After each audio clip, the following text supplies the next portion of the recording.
Hoy estamos terminando nuestra serie Checa tu Corazón y antes de comenzar solamente quiero decirte que me alegra mucho que te conectes con nosotros. Esta es una serie que comenzamos hace unas semanas y gira en torno a un solo versículo y es lo que ha motivado todo esto. La serie se basa en una exhortación del sabio Salomón en el libro de Proverbios donde dice: por sobre todas las cosas cuida tu corazón porque de él mana la vida. Más que cualquier otra cosa, ponle prioridad a tu corazón. Es como si dijera, el estado emocional y espiritual de tu corazón es más importante incluso que tu estado físico. Y dijimos en las primeras semanas que en la Biblia el corazón representa el centro del control de tu vida. Tu mente, tu voluntad, tus emociones, tu atención, todo lo que dirige tu vida. Y la idea es esta: lo que hay en tu corazón se desborda en tu vida, se manifiesta en lo que piensas, en lo que crees, en cómo actúas, y eso afecta a tus relaciones, tu salud emocional, incluso tu trabajo y tu vida personal. Así que durante estas semanas hemos estado hablando de eso, porque todo lo que fluye en tu vida está siendo afectado por lo que hay en tu corazón. Jesús incluso nos dio unos monitores del corazón, señales que nos ayudan a revisar cuál es nuestro estado interior. Así como hay muchos estudios médicos para ver cómo está tu corazón físico, también hay formas de evaluar tu corazón espiritual.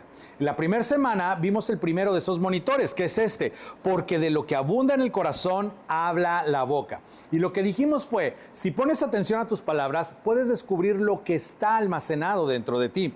Porque en el corazón puedes guardar cosas buenas y cosas malas, y tus palabras te muestran lo que tienes ahí dentro. Luego la semana pasada hablamos de otro monitor, tu tesoro, y resulta que puedes guardar tu tesoro en dos lugares. Puedes guardarlo aquí y ahora, en esta vida, o puedes invertir en la eternidad, en el reino de Dios. Y Jesús dijo algo clave, dijo esto: porque donde esté tu tesoro, ahí estará también tu corazón. En otras palabras, tu corazón siempre está en movimiento y va en dirección de donde estás invirtiendo tu vida. Tu corazón se está moviendo constantemente hacia aquello en lo que estás invirtiendo tu tiempo, tu energía, tu dinero. Hoy vamos a hablar de un tercer monitor del corazón. Y para eso quiero señalar una palabra muy común en México, y es esta: pobrecito. Vamos a desmenuzarla porque si no eres de aquí y alguien te la dice, ni sabes cómo reaccionar. No sabes si te están ofendiendo, si te están consolando, pero te la voy a explicar. Esta palabra viene con diferentes significados y no siempre se nota por el tono de voz o por quien lo dice. Pero hay al menos 4 formas en las que se usa. Y la primera es esta: me das lástima y quiero ayudarte. Pero la verdad, esta es la menos común. Lo más seguro es que te estén diciendo, tú solito vas a tener que resolver esto. Es como pobrecito en la que te metiste. Ahora, más frecuente todavía es cuando alguien piensa, debería importarme, pero la verdad no me importa. Y bueno, pero la más común de todas es como cuando alguien piensa, si no tienes nada bueno que decir, mejor no digas nada. Y como no pueden decirte lo que realmente piensan, entonces te dicen, pobrecito. Y sí, suena chistoso, pero muchas veces es cierto. Y justo en ese sentido quiero hablarte de algo que Jesús dijo sobre nuestro corazón, sobre cómo respondemos cuando vemos a alguien en necesidad o en una situación difícil o dolorosa. Y lo que Jesús enseña hoy, esta historia que Él cuenta, este principio que nos deja, ¡wow!, es muy confrontante. Ahora, yo sé que algunos están pensando, qué bueno que vine hoy, porque sí, hoy toca una buena dosis de convicción, pero si vamos a hablar del corazón, tenemos que dejar que nos confronte un poco. Así que en Lucas capítulo 10, ese va a ser el pasaje y de verdad espero que te alegres de estar conectado hoy, porque aunque pueda doler un poco, esto tiene todo que ver con lo que significa seguir a Jesús y con lo que Jesús más repetía. Jesús vino como un rabino, como un maestro, y Él mismo dijo que venía para que la gente encontrara vida, vida eterna, una vida abundante, plena y con propósito. Y muchas veces los líderes religiosos lo ponían a prueba. Y en esta ocasión, cuando cuenta esta historia, uno de esos expertos en la ley, un fariseo, un escriba, no sabemos, alguien que se sabía la ley de memoria, vino a ponerlo a prueba con una pregunta. La pregunta era más o menos así: a ver, tú hablas de esa vida eterna, ¿cómo se consigue esa vida de la que hablas? Y como solía hacer Jesús, respondió con otra pregunta: ¿qué dice la ley de Moisés? Le dice Jesús, tú eres el experto, ¿no? Jesús no quería contradecir la ley y sabía perfectamente a dónde iba este hombre, así que lo llevó de regreso a lo que Moisés había enseñado, y el hombre respondió: ama al Señor tu Dios con todo tu corazón, con todo tu ser, con todas tus fuerzas y con toda tu mente. Era la respuesta clásica, la básica, era parte de una oración que los judíos hacían todas las mañanas y todas las noches, el Shema. Pero este maestro de la ley, conociendo las enseñanzas de Jesús, le agregó algo más, algo que viene de Levítico, y no lo agregó porque ya lo viviera, sino porque lo había escuchado de Jesús. Y dijo, y ama a tu prójimo como a ti mismo. Y Jesús le dice, exacto, bien contestado. Y Jesús se queda callado, como diciendo, ¿eso es todo? Pero Jesús sabía que había una pregunta detrás de la pregunta. El experto en la ley no estaba poniendo a prueba, lo estaba poniendo a prueba, y en el fondo había un conflicto, y entonces le pregunta, ¿y quién es mi prójimo? Porque en el Antiguo Testamento, y tanto él como Jesús lo sabían, prójimo se refería a alguien de tu mismo pueblo, de tu misma tribu, alguien que fuera parte de los tuyos. Eso era lo que los judíos entendían como prójimo. Pero Jesús estaba enseñando algo totalmente diferente, y no solo diferente, mucho más radical. Él estaba enseñando que había que amar incluso a los enemigos, hacer el bien a los que te odian. O sea, no solo se trataba de los tuyos, y este maestro de la ley lanza esa pregunta como quien dice, a ver si caes. Era una prueba. Pero en lugar de contestarle directo, Jesús hace lo que solía hacer. Le cuenta una historia. Y es la famosa historia del buen samaritano. Ahora, si ya conoces esta historia, te voy a pedir un favor, no te adelantes. Aunque ya la hayas escuchado 1000 veces, hoy quiero que tratemos de verla con ojos judíos, como si fuera la primera vez. La audiencia principal de Jesús eran judíos, y la historia es sobre un hombre judío. Entonces, tal vez había otros presentes, pero este maestro de la ley estaba rodeado de otros judíos a los que seguramente él mismo les había enseñado sobre la Torá, sobre la ley. Así que todos eran parte de ese mundo. Entonces Jesús empieza la historia y dice, bajaba un hombre de Jerusalén a Jericó y cayó en manos de unos ladrones. Ahora, esto quizás no signifique mucho para ti y para mí, a menos que hayamos estado en esa parte del mundo. Jesús hablaba de una ruta muy conocida, el camino a Jericó, y era un trayecto largo de unos 27 kilómetros en bajada. Ahora, Jerusalén está a unos 850 metros sobre el nivel del mar, y Jericó, escucha esto, Jericó está como a 250 metros bajo el nivel del mar. Así que el descenso es un descenso muy fuerte, y ese camino del que hablaba Jesús no era como un sendero turístico, era remoto, angosto, peligroso. De hecho, algunas partes del camino, apenas si tenían 2 o 3 metros de ancho. Había curvas muy estrechas por ahí, y había zonas donde no había absolutamente nada. En una parte del trayecto hay una zona que se llama Wadi Kelk, que es esta zona que vemos ahí abajo, un cañón profundo donde la caída es de cientos de metros. Y en esta imagen tú puedes ver el contraste de la vegetación abajo en la sombra. Este lugar era tan peligroso porque nadie quería meterse ahí abajo. Hoy en día hay un monasterio construido en la roca, pero en ese entonces no había nada. De hecho, muchos creen que este era el lugar que David escribe en el Salmo 23 como el valle de sombras de muerte, porque era una zona tan oscura y traicionera que los bandidos se escondían fácilmente. Así que sí, era una ruta conocida por sus peligros. Y a este hombre judío le quitaron la ropa, lo golpearon y se fueron dejándolo medio muerto. Resulta que viajaba por el mismo camino un sacerdote quien al verlo se desvió y siguió de largo. Ahora, no sabemos qué tan casual fue esto, ¿verdad? Pero imagínate la imagen que Jesús quiere que vean. Este hombre va caminando por un sendero angosto al borde del barranco, y en lugar de acercarse a ayudar, se aleja todavía más, incluso arriesgando su vida, solo para no tener que involucrarse. Era una zona peligrosa. ¿Quién sabe si los bandidos seguían por ahí, no? Así también llegó a aquel lugar un levita, y al verlo se desvió y siguió de largo. Y luego Jesús dice, pero un samaritano que iba de viaje llegó a donde estaba el hombre. Aquí es donde la historia da un giro inesperado. Porque para los judíos los samaritanos eran los enemigos. Muchos al oír esto habrían pensado que quizás el samaritano era quien había atacado al judío, porque los samaritanos y los judíos se desprecian mutuamente. Así que cuando Jesús dice que el que ayudó fue un samaritano, eso les habría hecho un cortocircuito. Y dice que cuando el samaritano vio al hombre sintió algo, y aquí viene lo importante, y viéndolo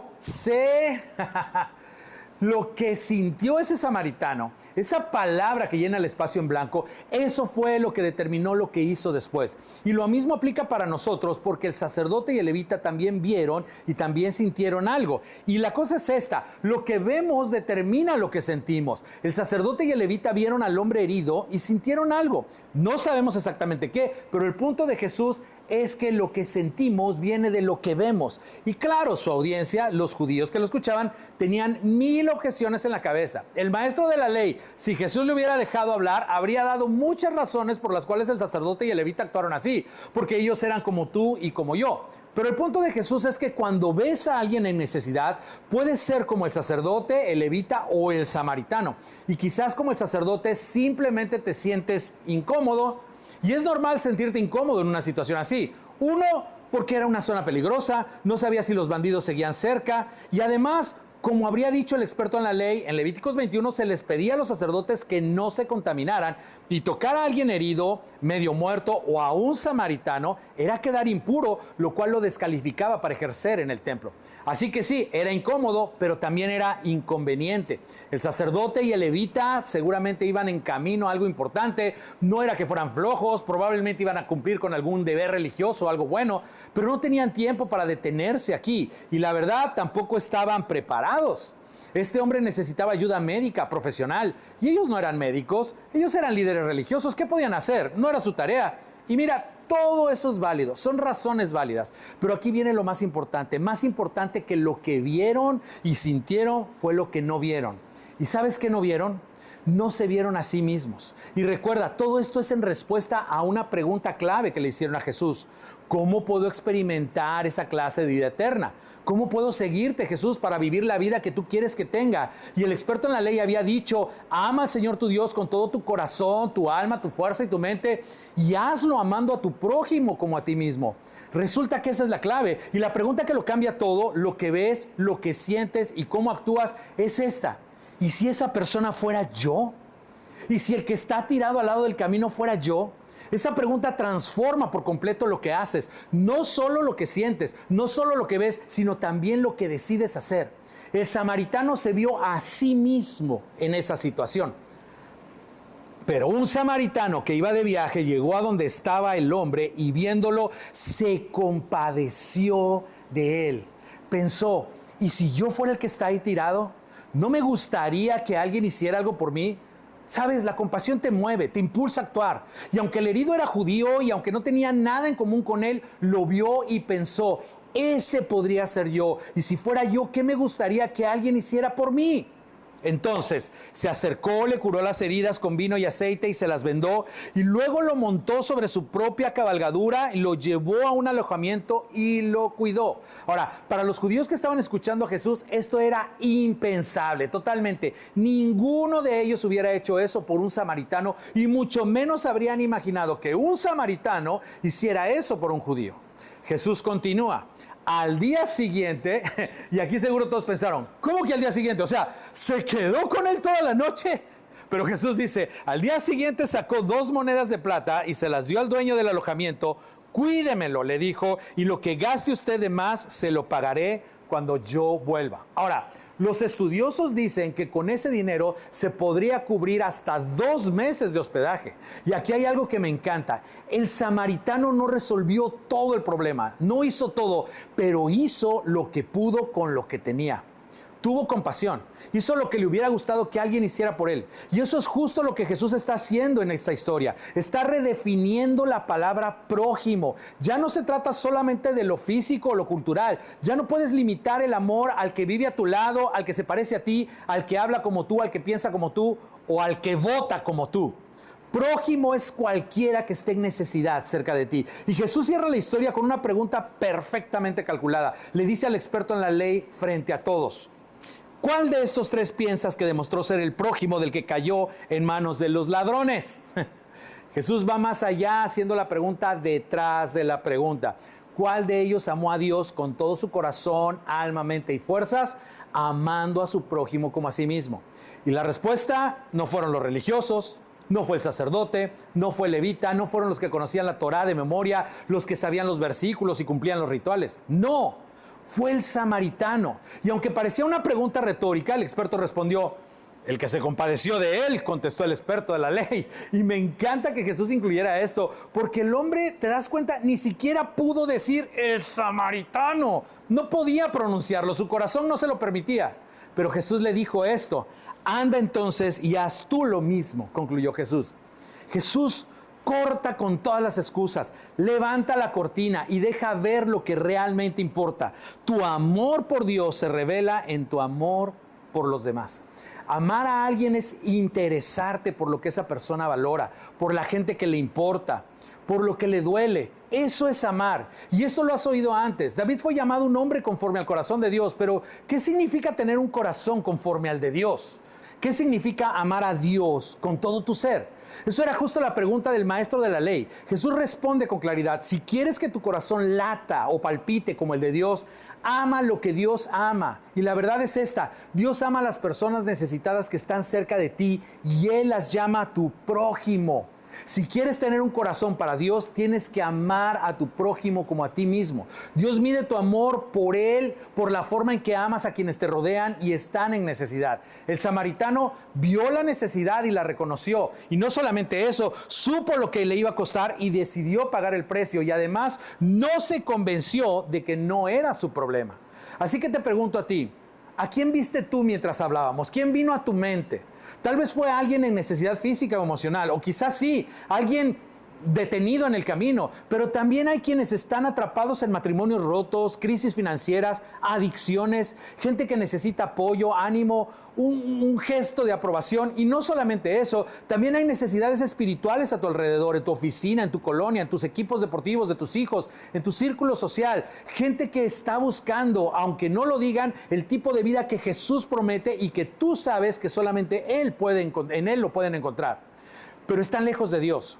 Y tú lo sabes. Y tal vez has considerado el costo y hasta ahora te has convencido de no hacer nada, de que no es tu problema, porque es incómodo, porque es difícil, porque te sientes incapaz. Pero si quieres saber si tu corazón late como el corazón de Dios, si quieres amar a Dios con todo tu ser, entonces necesitas tener compasión y estar dispuesto a involucrarte. Un amigo mío me contó un día uno de sus mayores temores. Estábamos hablando del cielo y de la eternidad y me dijo: mira, yo no sé cómo va a ser todo allá, pero mi mayor miedo es encontrarme con alguien que conocí en esta vida, alguien a quien nunca le hablé de Jesús, nunca le mostré su amor, nunca lo invité a seguirlo, y que esa persona me diga: ¿sabías cómo terminaba todo esto y nunca me lo dijiste? ¿No me quisiste lo suficiente como para invitarme? ¿No me amaste lo suficiente como para advertirme? Sí, y mira, honestamente por mucho tiempo yo me desconecté emocionalmente de esta historia. Pero eso es exactamente lo que significa tener un corazón para Dios. Y no quiero que te vayas hoy sintiéndote culpable. No se trata de culpa. Quiero que te vayas curioso, preguntándote en serio: ¿qué me está deteniendo de tener una verdadera compasión? ¿Será algún prejuicio, orgullo, apatía o dureza de corazón? Hazte esta pregunta: ¿y si esa persona fuera yo? Si fuera mi hermano, mi hermana, si fuera mi vecino, si fuera mi esposa, si fuera mi novio, si fuera mi hijo, si fuera mi matrimonio, y si esa fuera mi realidad, ¿qué me gustaría que hicieran por mí? Esa es la pregunta que lo cambia todo. Porque si quieres amar al Señor tu Dios con todo tu corazón, alma y mente y fuerzas, con todo tu centro de control, y si ese centro está alineado con el corazón de Dios, eso se refleja en cómo tratas a los demás. Terminas amando a tu prójimo como te gustaría que alguien te amara a ti si estuvieras en necesidad. Eso fue lo que hizo el samaritano. Vio la necesidad y la enfrentó. Sabía lo que le iba a costar y decidió pagar el precio. Y al hacerlo no solamente amó a su prójimo, también amó a Dios. Y entonces Jesús dijo: anda entonces y haz tú lo mismo. Ama a las personas como yo las amo. Quiero que veas a las personas como yo las veo. Ahora, ojo, mi meta no es que el tipo que está fuera de la iglesia pidiendo dinero hoy sea el más feliz de la ciudad. Si Dios te mueve a ayudarlo, adelante, es una buena aplicación. Pero el punto de esta serie es otro. La pregunta es: ¿hay algo que se ha quedado atorado en tu corazón que te impide ver a los necesitados y pensar: ¿y si fuera yo? Porque podría ser tú. Y esto es interesante. A este personaje lo conocemos como el buen samaritano, pero Jesús decía que nadie es bueno sino solo Dios. Entonces la pregunta es: ¿qué hizo bueno al samaritano? Ahora, seguro has escuchado esta frase: bueno, es que tenía un buen corazón. ¿Pero qué significa eso realmente? Jesús da la respuesta. Una buena persona es la que responde con compasión a la necesidad de los que tiene cerca. Y la gente que tiene compasión, que los mueve a la acción, esa es la gente que refleja el corazón de Dios. Reflejamos el amor que Dios ha tenido con nosotros, porque Dios hizo por ti lo que tú no podías hacer por ti mismo. Dios te vio en tu necesidad, supo el precio y lo pagó. Por eso debes ver con compasión y actuar como si fueras tú, porque ¿sabes qué? Sí eras tú, sí soy yo. Éramos nosotros. Esto que estás escuchando, si no recuerdas nada más de esta serie, recuerda esto. Esta es la clave para renovar tu corazón. El yo no es el centro de todo. Todo gira en torno a algo mucho más profundo. Y esto lo enseña Juan en 1 Juan 4. Nadie puede conocer a Dios si no ama, y nadie puede amar realmente si no conoce a Dios. ¿Por qué? Porque Dios es amor y Él amó primero. Y cuando tú eres capaz de recibir ese amor para ti mismo, ese amor puede fluir hacia los demás. Y así es como se cumple el mandamiento: amarás al Señor tu Dios con todo tu corazón, alma, mente y fuerzas. Dios vio tu necesidad, sabía lo que costaba y nunca se echó para atrás. Envió a su Hijo a la cruz para darte vida y hoy todavía te sigue viendo y sigue moviéndose en tu dirección. Algunos de ustedes están aquí y la verdad es que lo que está mal en tu corazón se ha notado. Quizás en tus palabras, lo que dices últimamente revela que hay algo atorado en tu interior. O tal vez estás persiguiendo tesoros inalcanzables que no llenan. O te cuesta tener compasión porque hay algo roto en tu corazón. Y la Biblia es clara en esto. Dios quiere renovar tu corazón, quiere transformarlo. Y hoy quiero darte esa oportunidad. La oportunidad de rendir tu corazón, ese centro de control. Tal vez tú crees en Jesús, pero nunca le has rendido tu corazón completamente a Él. Así que hoy te invito a hacerlo y quiero pedirte que ahí donde estés, cierres tus ojos, a menos que vayas manejando, no lo hagas, oríllate mejor y entonces ciérralos. Pero tal vez llevas años en la iglesia o tal vez hoy es tu primer día, pero si quieres experimentar la vida que Jesús prometió y no la vida limitada que tú has intentado construir, entonces hoy es el día. Y quiero pedirte que hagas un gesto externo que refleje tu corazón. Ahí sentado como estás, simplemente coloca tus palmas hacia arriba sobre tus piernas como en señal de entrega. Es solamente un símbolo, una postura exterior que refleja algo interior. Y ahora en tus propias palabras, déjame guiarte en una oración. Dile a Dios esto: Señor, ven a mi vida. Rindo mi corazón a ti. Transforma mi interior. Haz que mi corazón esté alineado con el tuyo. Enséñame a rendirme en cada día. Que las palabras de mi boca reflejen tu verdad, tu esperanza, tu gracia y tu misericordia. Y ayúdame a invertir mi vida en lo eterno. Ayúdame también a ver a las personas como tú las ves, a tratar a los demás como me gustaría que me trataran a mí. Señor, haz en mí lo que yo no puedo hacer. Transforma mi corazón, te lo entrego por completo, en el nombre de Jesús. Amén.